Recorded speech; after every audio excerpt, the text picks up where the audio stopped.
Welcome back दोस्तों, मैं वापस आया अपने एक और वीडियो के साथ। ये वीडियो होने वाला है IGNOU BCA BCSL 057 web programming lab के कुछ इंपोर्टेंट क्वेश्चंस के साथ। इस वीडियो में मैं आपको बताऊंगा कि इसका जो वाइवा पेपर होता है लैब का, तो वो किस तरीके से होता है, कौन से क्वेश्चंस आते हैं और किस तरीके से आपको मैनेज करना है। सबसे पहले आपको मैं क्वेश्चन पेपर दिखा देता हूँ लास्ट ईयर का। तो ये क्वेश्चन पेपर है 2018 का, लास्ट ईयर, जिसमें क्योंकि 2018 के बाद जो पेपर्स हो रहे हैं वो सब आपके ऑनलाइन मोड में हो रहे हैं, वाइवा हो रहा है सिर्फ आपका, वहाँ पे ऑफलाइन मोड में कुछ नहीं होता। तो ये क्वेश्चंस थे। तो इसमें आपका ये there is one compulsory question in this paper of 40 marks, rest 10 marks are for viva. Next है you many use any ID, web server और database backend to demonstrate the web application. मतलब कोई भी आईडी यूज कर सकते हैं web server database के लिए। क्वेश्चन है design and implement a website और web application for a company having 3 web pages, each web page should have the following format. एक वेब पेज आपको तैयार करना है, कुछ इस तरह का फॉर्मेट होना चाहिए। ये कुछ इसमें क्वेश्चंस हैं, इस तरीके से आपको इसमें ड्रॉ करना पड़ता था एंड ये सारा आपको इसमें करना है। ठीक है, तो इस तरह कुछ क्वेश्चन पेपर आता है। बट जब से आफ्टर लॉकडाउन सारा जो पेपर हो रहा है लैब का वो सब ऑनलाइन हो रहा है, उसमें सिर्फ वाइवा क्वेश्चंस आपसे पूछे जाते हैं, उसके आंसर्स आपको बताने होते हैं ऑनलाइन मोड में एंड देन आपका वो पेपर खत्म हो जाता है। तो इस वीडियो में मैं कुछ क्वेश्चंस आपके लिए लेके आया हूं जो कि वाइवा में हर ईयर पूछे जा रहे हैं। तो चलिए शुरू करते हैं अपना वीडियो।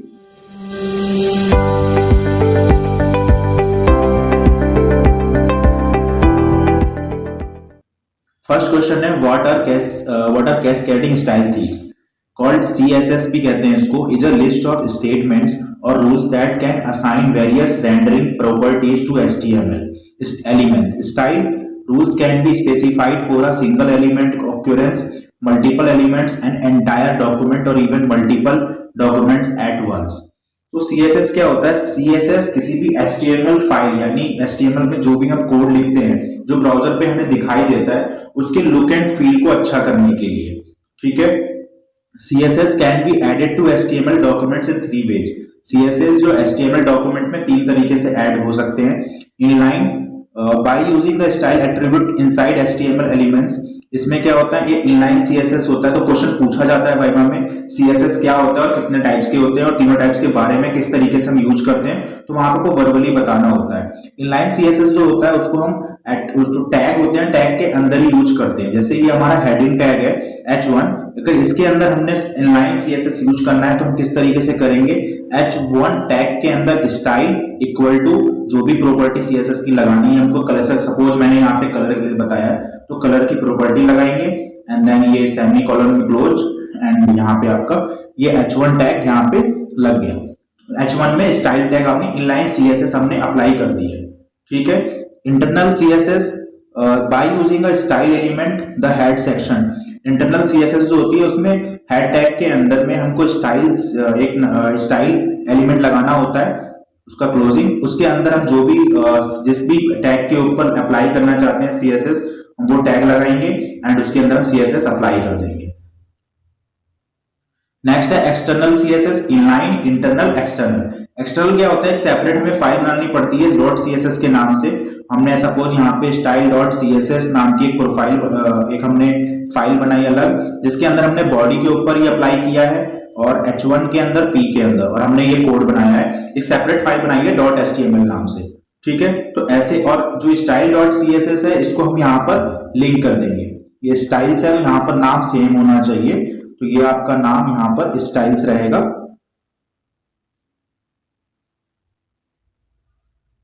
ठीक है, जिस नाम की आपने फाइल बनाई है सेम उसी नाम का आपका ये कोड होना चाहिए, तभी यहाँ पर हम लिंक कर देंगे इस फाइल को, ये इसमें एम्बेड हो जाएगी। तो ये होता है एक्सटर्नल CSS। अगला है what is class, a group of instances of the same element to which a unique style can be attached. अब CSS को अप्लाई करने के लिए कुछ चीजें होती है, जैसे पहला है क्लास। क्लास का यूज हम करते हैं किसी भी टैग में CSS अप्लाई करने के लिए। फॉर एन एग्जांपल सपोज ये मुझे अगर इस डिव के अंदर डिव के जितने भी टैग्स हैं उसके ऊपर हमें प्रॉपर्टी लगानी, हमें उस पर CSS अप्लाई करना है, तो मैंने यहाँ पे हम क्या कर सकते हैं, इसके अंदर div के अंदर एक क्लास साइन कर देंगे, क्लास इक्वल टू इंट्रो। अब मैं डॉट इंट्रो यानी क्लास का जो भी क्लास हम लेते हैं उसके ऊपर सीएसएस हमें अप्लाई करनी है, तो उससे पहले हमको डॉट लगाना पड़ता है, डॉट इंट्रो। इसके अंदर हम जो भी सीएसएस अप्लाई करनी है वो हम अप्लाई कर देंगे। तो ये होता है एक तरीका सी क्लास को यूज करके सीएसएस अप्लाई करने का। तो क्वेश्चन आएगा, तो व्हाट इज क्लास, क्लास क्या होता है सीएसएस के अंदर, तो आप बोल सकते हो a group of instances of the same element to which a unique style can be attached. What is grouping, gathering into a comma separated list or list two or more selectors that share the same style or into a semicolon separated list two or more declaration that are attached to the same selector। यानी अगर हम दो तीन tag हमारे ऐसे जिसपे हम same CSS property apply करना चाहते हैं तो उसकी हम ग्रुपिंग कर देंगे। जैसे मैं H1, H2 और P यहाँ पर तीनों पे अगर हम सेम चीजें अप्लाई करना चाहते हैं, लाइक हम अप्लाई करना चाहते हैं टेक्स्ट अलाइन और कलर, तो हम इसमें ग्रुपिंग कर देंगे तीनों टैग्स को एक साथ, तो कॉमा सेपरेट किया जाता है, टैग्स लिखे जाते हैं, वो अप्लाई हो जाता है। Next है what is ID selector?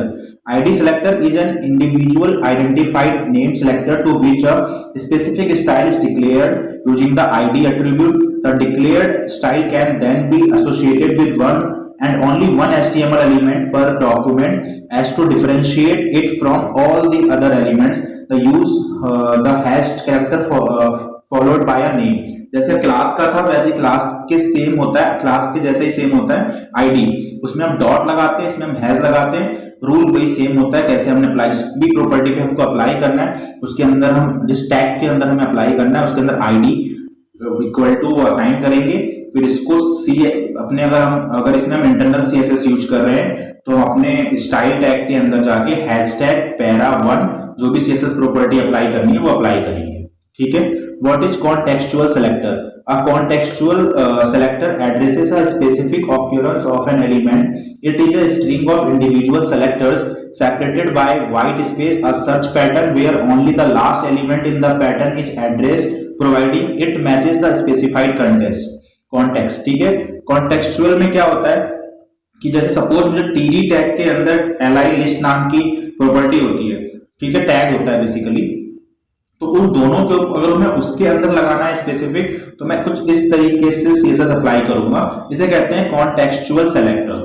ठीक है। जितने भी लिस्ट होंगे उसके ऊपर ये सब प्रॉपर्टी अप्लाई हो जाएगी, कलर इक्वल टू रेड। ठीक है। What is property? Property is a stylistic parameter that can be influenced through CSS, example font और ब्रेथ। ठीक है। प्रॉपर्टी जैसे फॉन्ट, ब्रेथ, कलर, ये सब प्रॉपर्टीज होती हैं। There must always be a corresponding value और value set to each property. What are the necessity of using HTML forms? HTML forms को यूज करने के लिए क्या क्या चीज जरूरत है, जैसे gathering user information, conductive surveys, interactive services. आ सकता है कि हम HTML फॉर्म्स क्यों यूज करते हैं, तो आप यहाँ बता सकते हो gathering user information, conducting survey, interactive services. What are the sequences of steps for each HTTP request from a client to the server? कि जो सीक्वेंस क्या होते हैं HTTP रिक्वेस्ट के लिए, तो making the connection, making the request, the response, closing the connection, ये हमारे request from a client to server HTTP के लिए सीक्वेंस होते हैं, ये सीक्वेंस है। What is HTML? HTML hypertext markup language is a universal language which allows an individual using special code to create web pages to be viewed on the internet। Hypertext markup language होती है जो कि जो हमें एक universal language है जो allow करती है किसी भी इंडिविजुअल के लिए कि स्पेशल कोड को यूज करो और कुछ भी इंटरनेट में वो भी ब्राउजर पे आप शो करें उसको। तो कुछ सिंपल इस तरीके से कोड होता है, HTML टैग होता है, फिर हेड टैग, ये फॉर्मेट है, टाइटल, फिर हेड, फिर बॉडी के अंदर ये सारी जो भी आप बॉडी के अंदर लिखोगे वो सब आपको ब्राउजर पे दिखाई देगा। What is tag? In HTML, a tag tells the browser what to do. When you write an HTML page, you enter tags for many regions to change the appearance of tags to show a graphic or to make a link to another pages। Tags जो भी हम use करते हैं, like ये आपका tag है, ये आपका कमेंट के लिए होता है, ये डिफाइंस अ डॉक्यूमेंट, ये आपका ए जो होता है वो हाइपर लिंक के लिए होता है, पीछे हमने पी लिखा है वो पी टैग है, पैराग्राफ के लिए, हेडिंग के लिए H1 होता है, हेडिंग के 5 सीक्वेंस है, तो इस तरीके से आप यूज कर सकते हैं। What is a frameset? Frames allow an author to divide a browser window into multiple rectangular regions. Multiple documents can be displayed in a single window, each within its own frame. Friendship क्या होता है, एक ही browser के ऊपर multiple screen अगर हमें दिखाने हैं, यानी और तरह के लिंक्स हमें देने हैं, तो वहां पर हम फ्रेंडशिप का यूज करते हैं। जैसे मान लीजिए मैंने एक कोड लिखा है एक मेरे ब्राउजर पे, एक स्क्रीन पे मैं चाहता हूं ये वाला जो www3 का जो हमारा ये w3schools.com का जो हमारा साइट है, तो उसमें पूरे कोर्सेज है ऑनलाइन वेब एप्लीकेशंस के लिए। तो अगर मैं वो दिखाना चाहता हूं, तो मैंने उसका आई फ्रेम एसआरसी यानी सोर्स के अंदर मैंने उसका लिंक दे दिया, तो एक ब्राउजर के साइड में वो दिखना शुरू हो जाएगा। और भी मल्टीपल फ्रेंड्स, कोई भी दूसरी वेबसाइट का लिंक अगर मुझे एक ही वेबसाइट पे देखना है तो मैं फ्रेंड्स के अंदर दिखाऊंगा, तो यहाँ पर मल्टीपल फ्रेंड्स बन के तैयार हो जाएंगे एक ही ब्राउजर पे। तो ये फ्रेंड शेयर्ड होता है। ये क्वेश्चन भी पूछा जाता है, how can I include comments in HTML. HTML में कमेंट्स कैसे ऐड होते हैं। And HTML comment begins with, इससे स्टार्ट होते हैं, एंड इससे होते हैं, एंड डज नॉट कंटेन, ये कंटेन नहीं करते, और ये एनीवेयर इन द कमेंट। ठीक है, आपको स्टार्टिंग में ये रखना है, जो भी बीच में कमेंट देना है कमेंट दीजिए, एंड इससे कर देना है। What is a hyperlink? A hypertext link is a special tag that links one page to another page or resource. If you click the link, the browser jumps to the link's destination. Hyperlink just like type a link, जिसमें हम अगर एक page से दूसरे page पे किसी भी user को फॉरवर्ड करना चाहते हैं, तो वो हाइपरटेक्स्ट लिंक हम लोग अपने पेज पे मेंशन करेंगे। What is a doc type? According to HTML standards, each HTML document begins with a doc type declaration that specifies which version of HTML the document use. ठीक है, doc type क्या होता है? doc type बस दिखाता है कौन सा वर्जन HTML का यूज हो रहा है इसमें। How do we align a table to the right or left? हम टेबल को राइट और लेफ्ट कैसे अलाइन करेंगे, क्वेश्चन बहुत इंपॉर्टेंट है, पूछते हैं। तो we use the table align equal to right, हम ये यूज करते हैं टेबल के अंदर अलाइन नाम की property equal to right left, जो भी हमें करना है वो यहां मेंशन करेंगे। ठीक है, to float a table to the right, put left in place of right to float right. Okay, next question, how do we open a link into a new window. New window में कैसे link करते हैं, तो add target equal to blank to our link syntax. Link syntax के अंदर अगर हमने वहां पे राइट कर दिया, ऐड कर दिया, तो वो हमारा लिंक न्यू विंडो के लिए ओपन हो जाएगा। Next, what are the advantages of JSP over servlet. क्या एडवांटेज है जेएसपी के सर्वलेट, दोनों के एडवांटेजेस क्या हैं, जेएसपी और सर्वलेट। ठीक है, तो इसकी क्वेश्चन पूछा जाता है। JSP is a server side technology to make content generation a simple appear. The advantage of JSP is that they are document centric. Servlets on the other hand look and act like programs. A Java server page, JSP की full form होती है Java server page, can contain only Java program fragments that instantiate and execute Java classes, but these occur inside an HTML template file and are primarily used to generate dynamic content. ठीक है, एक servlet जो होते हैं वो पूरा programme है। ठीक है, उस जगह पे जो जावा है वो एक तरीके से टेक्नोलॉजी है जो कि कंटेंट जनरेट करते हैं सिंपल अपीयर में। ठीक है, what is the life cycle of JSP. JSP की लाइफ साइकिल क्या है। JSP page has 7 phases in its life cycle as listed below in the sequence of occurrence. इसकी लाइफ साइकिल कुछ तरीके से translation, compilation, loading the class, instantiating the class, JSP initialization invocation, JSP service invocation, JSP destroy invocation. तो overall 18 questions मैंने इस video में cover किए, जिनमें से अगर 4-5 क्वेश्चन तो पूछे जाते हैं जो कि रिपीटेटिव होते हैं, कि हर वाइवा क्वेश्चंस में इस तरीके से वाइवा पेपर में पूछा जाता है। तो अगर आप इनको प्रिपेयर करके नोट्स रेडी कर लेते हो तो फिर आपके लिए एग्जाम आसान हो जाएगा। उम्मीद करता हूँ वीडियो आपको अच्छा लगा होगा। मिलेंगे अपने नेक्स्ट वीडियो में कुछ और नए इंपोर्टेंट सब्जेक्ट कोड के साथ। तब तक के लिए थैंक यू सो मच।